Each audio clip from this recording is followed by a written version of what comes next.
ఈ మధ్య రీల్స్‌లో ఇది తెగ వైరల్ అవుతుందండి. చిన్నప్పుడు మనం బ్రెడ్‌ని టీలో ముంచుకొని తినేవాళ్ళం గదా!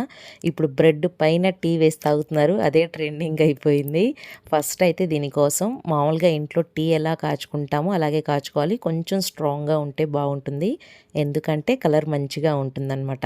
టీ బాగా మరిగిన తర్వాత మనం టీని వడగట్టేసుకొని ఒక గిన్నెలోకి తీసుకొని పక్కన పెట్టుకోవాలి.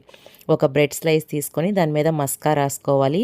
అంటే మన ఇంట్లో మేగడ ఉంటుంది కదండీ! పాల మీద మేగడ. దాంట్లో పంచదార కలిపేసి చక్కగా ఈ విధంగా స్ప్రెడ్ చేసుకోవాలి.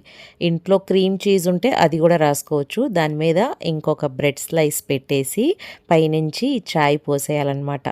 ఈ మధ్య దుబాయ్‌లో ఈ వీడియో తెగ వైరల్ అయిందండి. పెద్ద పెద్ద కేవ్స్‌లో గూడా చాలా హై కాస్ట్‌లో ఇది దొరుకుతుంది. మనం అంత కాస్ట్ పెట్టి ఆ కేవ్స్‌కెళ్ళి ఎట్లాగో తినలేం కాబట్టి ఇంట్లోనే చాలా ఈజీగా చేసుకోవచ్చు. పైగా చిన్నప్పటి నుంచి అందరూ తినేదే.